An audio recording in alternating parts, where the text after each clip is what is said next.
morning. My name is Erica Gustafson.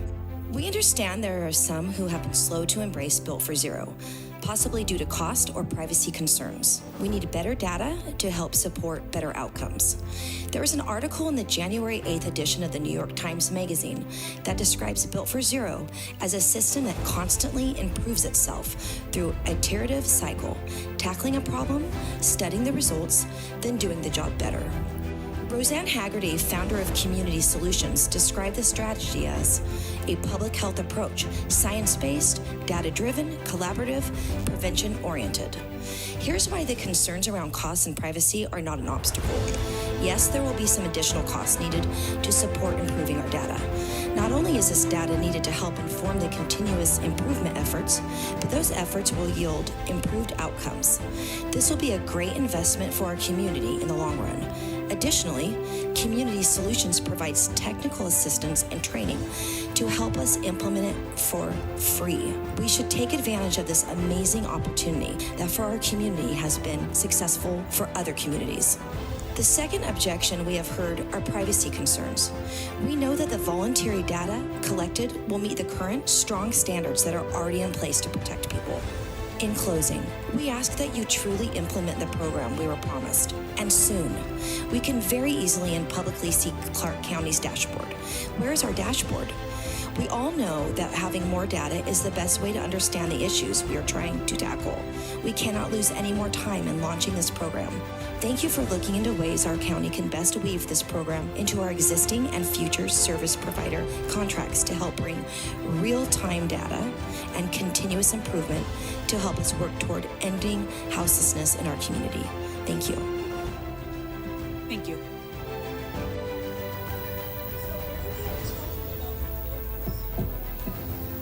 And Erica and I represent neighbors from every corner of Multnomah County. We've coalesced online to discuss the county's challenges with homelessness and potential solutions. Built for Zero is, as you probably know, is the continuous improvement data-driven methodology that both the city and the county have championed their partnership with Built for Zero in terms of getting it for Multnomah County. This happened almost 2 years ago. And cities and counties all over the country are seeing successful results with their homelessness issues using this data collection tool. Since Multnomah County's initial announcement about Built for Zero, we've seen no updates, and we fear the project is being stalled or quietly dropped. We'd like to reiterate 2 very important benefits that Built for Zero provides. Number 1 is access to real-time data to accurately capture today's baselines and to track future milestones. And as you all know, if you can't measure it, you can't know what to do with it and how to fix the problem. Number 2 is the ability to integrate service providers, enhance the services provided to keep people housed. Let's start with the number 1 reason for Built for Zero, which is data and tracking.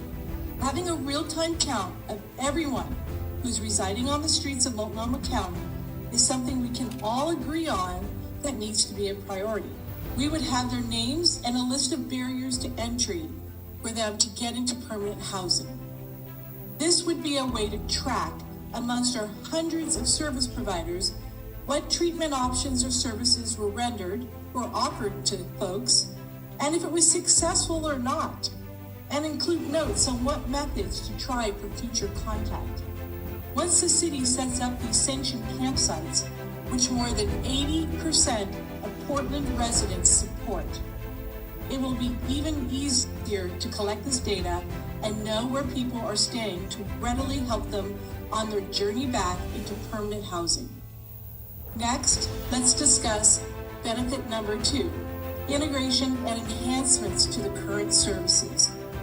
Built for Zero gives us support and services provided to houseless individuals that take place over months and years, often involving multiple service providers and caseworkers.